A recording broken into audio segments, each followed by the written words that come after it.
The dunes had once been suburbs.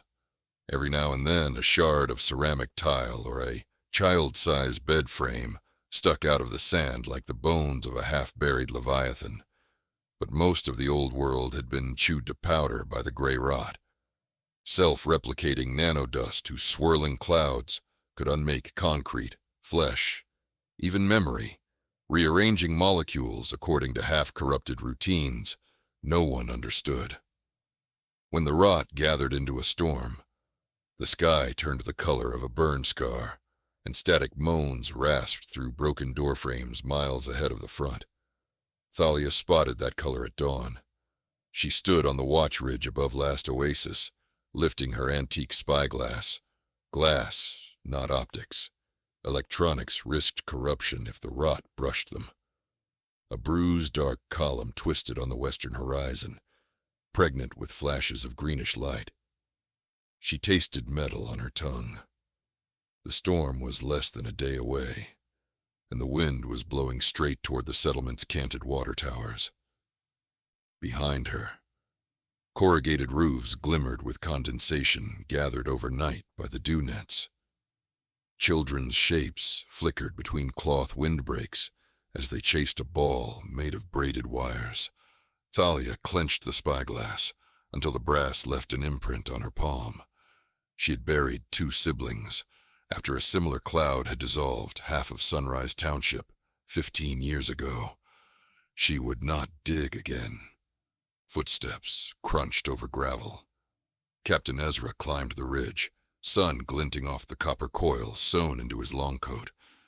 His beard was streaked with iron filings, a side effect of years around magnet charge. "You see it?" "Couldn't miss it," Thalia said. Ezra's jaw tightened. Dispatch sent word. A second swirl formed near the old rail depot. Smaller, but faster. "We'll have to split the drive." Thalia lowered the spyglass. "How many rangers?" 5. The stable master prepped 4 adults and a half-grown colt. He meant the Feroka, their magnetized riding beasts, bred after the breaking to carry iron in their bones, like migrating lodestones.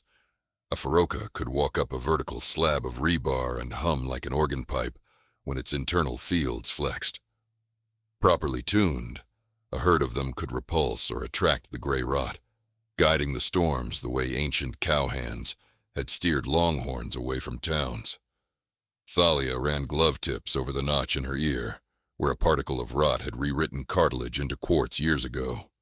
5 rangers against 2 storms. Odds are thin. Odds are what we have. Ezra's fingers brushed the coil gun holstered at his hip. Not useful for the dust itself, but sometimes storms dragged scaver gangs in their wake.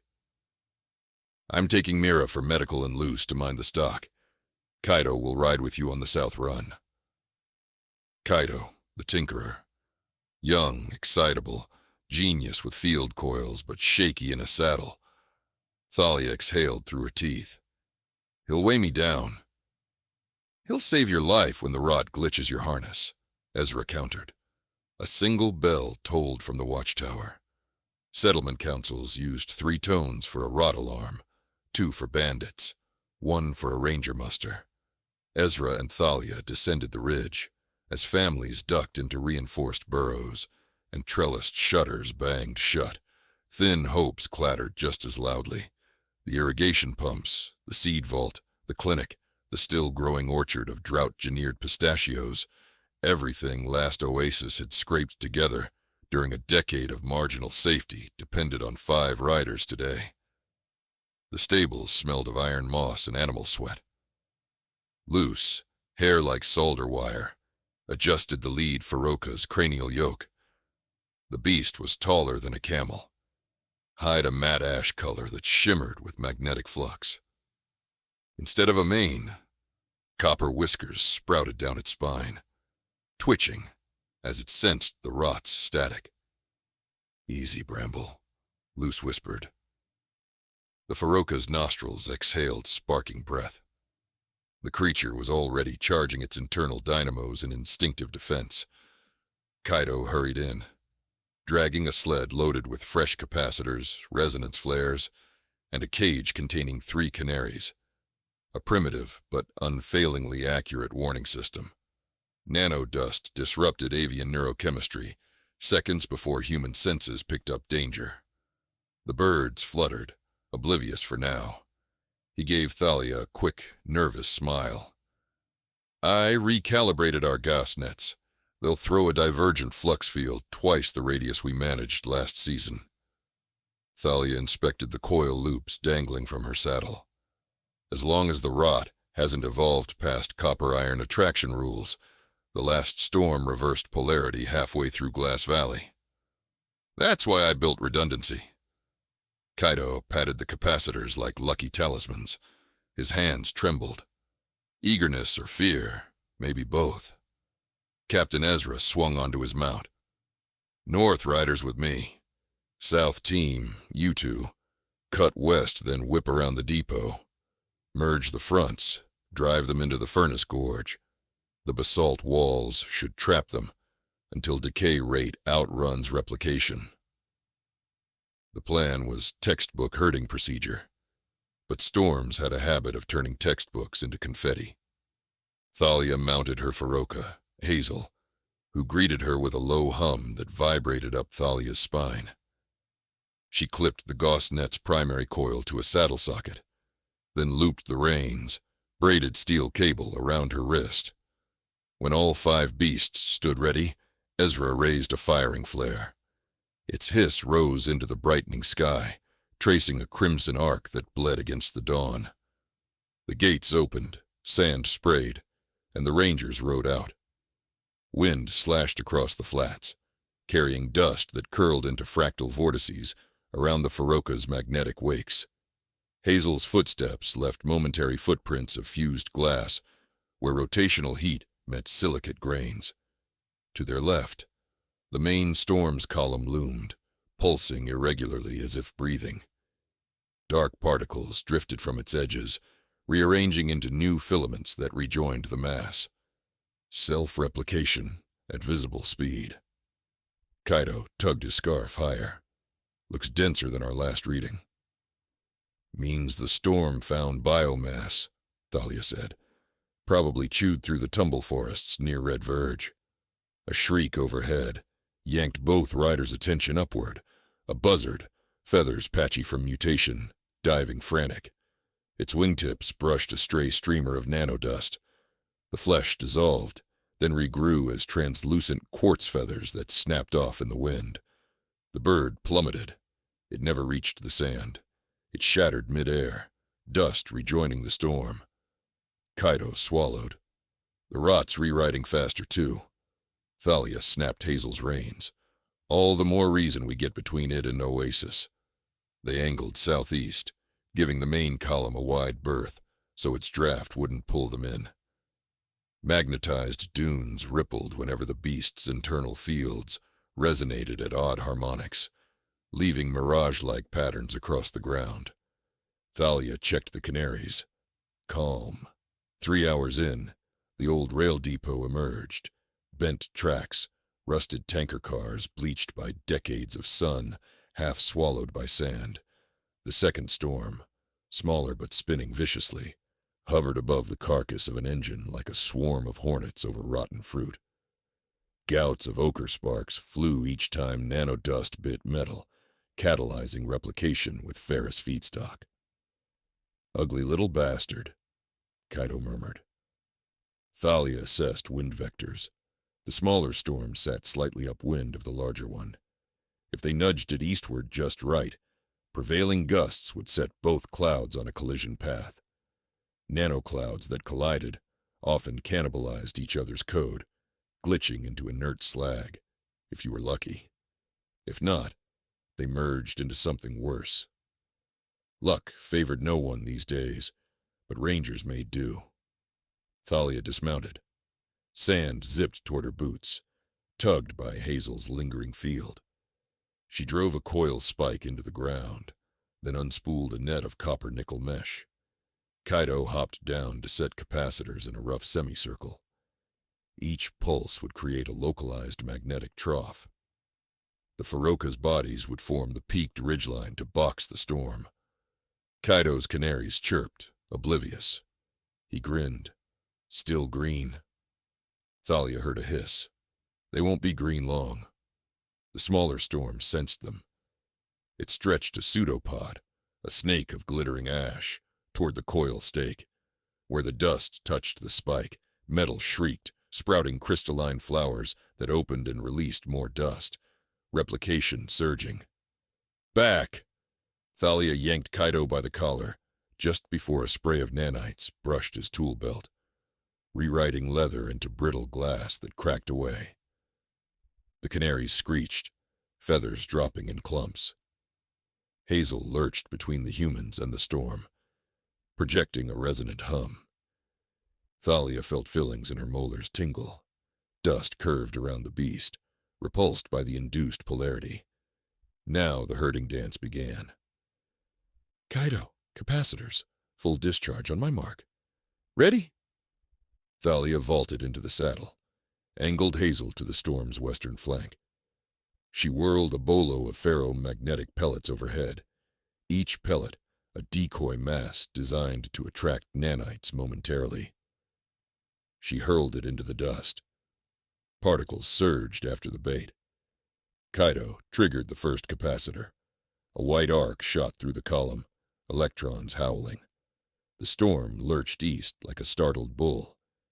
They worked in tandem, Thalia sweeping between storm and settlement, Hazel's field pushing, Kaido lighting traps to nudge. Slowly the swirl crept east-northeast, away from the depot. Every misstep threatened disaster. A tendril that strayed too far south vaporized a clump of sand, instantly rewriting it into mirrored cubes that tumbled, reflecting colossal fractal images of the cloud itself. By late afternoon, sweat salted Thalia's eyebrows, and Hazel's hum deepened to a fatigued growl. But the depot storm now drifted on a path that would intersect the main column near dusk. The hardest part lay ahead. Keep both clouds moving, together, into Furnace Gorge before full dark, when temperature drops made magnetic containment trickier. Static crackled in Thalia's earpiece, low-tech crystal radio, tuned to shortwave. Ezra's voice, ragged. North front diverted, but we've lost loose. Bramble spooked. Storm clipped them. Rot seeded the ground. Can't retrieve. Grief stabbed. Thalia pictured Luce's wind-bright laugh, the way she whispered to beasts. She swallowed hard. Copy. We've got the cub moving. Converge at grid 7 by sundown. Ezra's silence carried heavy respect, then, stay alive, Ranger. The radio clicked dead. Thalia pushed sorrow aside. Feelings could be processed later, if later came. She surveyed the flat where both storms would meet, a shallow basin littered with bristling slag, metal extrusions grown from earlier rot pass-throughs.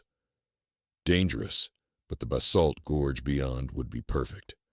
Sheer walls laced with natural magnetite veins, a naturally unhealthy place for nanodust. Thalia and Kaido rode hard, Hazel and the colt vibrating from exertion. Distantly, across shimmering heat haze, she saw Ezra's team flanking the main column, corralling it with resonance flares. The two storms spun toward each other, twin tornadoes of corrupted computation. They collided at sunset. No thunder sounded. Sound could not keep up with what happened. Patterns inside the clouds expanded and contorted, rewriting each other in a frenzy akin to mating or murder. Sheets of amethyst lightning erupted. Where the arcs struck sand, the ground vitrified into kaleidoscopic plates. Thalia squinted through polarized goggles, wrangled Hazel to keep distance. She gave one last capacitor charge, slamming a magnetic wedge between the fused stormfront and last oasis, forcing the mass east toward Furnace Gorge. The plan, impossibly, worked. By full dark, the bulk of the writhing cloud slipped into the gorge's shadow. Basalt cliffs resonated, humming like giant tuning forks. Dust eddies battered the walls, but every surge met counterflux, nulling motion. Nanoparticles decayed. Half-life accelerated when replication couldn't find substrate. The Rangers took position around the rim, reinforcing containment with portable pylons. Ezra, streaked with soot, clasped Thalia's forearm. Couldn't have penned it without your push. Thalia managed a tight nod, still scanning for rogue offshoots. A larval wisp could rebuild a storm if left alive. Calm seemed to settle, broken only by occasional sputters as dust hit basalt and winked out. Kaito exhaled, sank onto a rock. We did it. He laughed, bordering on hysteria. A canary, forgotten in its cage, gave a feeble cheep, then died. Thalia's skin prickled. The birds never failed. She whirled. A ribbon of nanodust, thin as a whip, slithered up the gorge wall like an escaping shadow. It unspooled into the night sky, catching lunar gleam. The ribbon didn't drift toward Oasis. It curved south, toward the agricultural terraces that ringed the settlement, a zone outside the ranger perimeter, nearly unprotected. Thalia's mouth went dry. Rot's bleeding off, hunting biomass. Ezra cursed. Hazel and the colt are spent. Thalia calculated distance, too far on foot. She seized Hazel's bridle anyway. Kaito stumbled to block her. You'll never catch it. Field strength's down 30%. Then I cut the ballast. She ripped free the master coil from Hazel's saddle. Without it, Hazel's internal magnets would run uncontrolled, burning the beast from inside. But for a short burst, she'd be faster than any creature alive. Ezra laid a hand on Hazel's flank. Thal, no more graves, she said. She mounted, pressed heel. Hazel screamed, a harmonic cry straight from the ferrous marrow, and leapt. Sand liquefied beneath them. They accelerated, dust plume trailing, following the thin ribbon that twinkled ahead like malevolent starlight. The night air turned electric. Thalia felt hairs lift under her helix scarf. She guided Hazel by intuition. Reins were useless at this speed. The ribbon dipped toward a cluster of reservoirs where volunteers cultivated vat algae for protein fodder. Silhouettes of workers on night shift appeared, heads cocked at the odd glow descending upon them. Thalia needed a lure. She unclipped her chest plate, woven steel thread, and hurled it into open ground, then slapped Hazel's flank to amplify resonance. Her beast's heart, freed from ballast constraints, broadcast a magnetic siren call. The nanodust ribbon twisted midair, attracted. Pain shot through Hazel. Thalia could feel vibrations degrade, flesh overheating. The Feroca slowed, legs buckling. The dust swooped like a falcon toward dying prey. Thalia leapt clear, rolled, came up between the ribbon and the reservoirs. She raised the handheld coil gun, not to fire bullets. The barrel itself was magnetized. She cranked its induction wheel to maximum, last amperes in the battery screaming. The ribbon struck the gun first. Metal flowered into impossible geometries, but for critical seconds the dust busied itself, rewriting steel instead of Thalia. She reached into her belt pouch, pulled her final decoy pellet. Pure neodymium, the most appetizing treat she owned. "Come on, glutton," she hissed. She hurled the pellet toward a dry fountain lined with lead shielding scrap. Dust chased the pellet, pooled over it. The lead alloys, toxic to nanite replication, slowed the code loops. Thalia seized Hazel's severed ballast coil, still faintly charged, and slammed it onto the fountain rim, closing an improvised Faraday cage. A clap of gray light flared. The dust inside careened, field lines collapsing, rewriting itself into inert carbon foam. When the glare faded, only ash remained, drifting harmlessly. Thalia sagged, her lungs burned. Hazel lay nearby, sides heaving, copper whiskers dulled. She crawled to her companion, pressed forehead to its warm snout. Easy, girl. Done now. She didn't notice Ezra's arrival until his shadow covered her. He knelt, touching Hazel's neck. She's alive. For now, Thalia rasped, coils fried. She'll never hold a resonance again. Neither will Luce, Ezra said quietly, and pulled Thalia into a wordless embrace. By dawn, the gorge's dust had completely decayed, leaving only glassed walls and a bitter chemical tang. Rangers and settlers gathered for headcount. Luce's absence carved silence through the ranks. They held her badge to the rising sun, letting its copper catch first light, then sealed it inside the memorial cairn. Hazel, unable to bear weight, was lifted onto a sled and taken to the paddocks. Children lined the path, scattering ferret marbles so the brave beast could hum them along as she passed. That evening, at the communal fire ring, Kaido recited the ledger of what survived. Water towers, seed vault, terraces, dew nets. Losses: 2 coil stacks, 10 capacitors, 1 ranger, 1 mount neutralized, a handful of birds, 40 hectares of desert fused to glass. Acceptable casualties in the age of dust. People murmured thanks to rangers and Furoka alike, though Thalia heard undertones of dread. The gray rot never stopped learning. Each victory only taught it new mistakes not to repeat. Toward midnight, Thalia walked the ridge where she'd first spotted the storm. The dunes looked peaceful, silvered under moonlight. Yet she knew the rot still drifted somewhere beyond vision, rewriting lizards to limestone, whispers to static, old dreams to glittering nothing. She pressed a palm to the cool coil at her belt, a new spare Kaido had forged from scrap while she slept, and listened to it hum faint reassurance. Footsteps approached.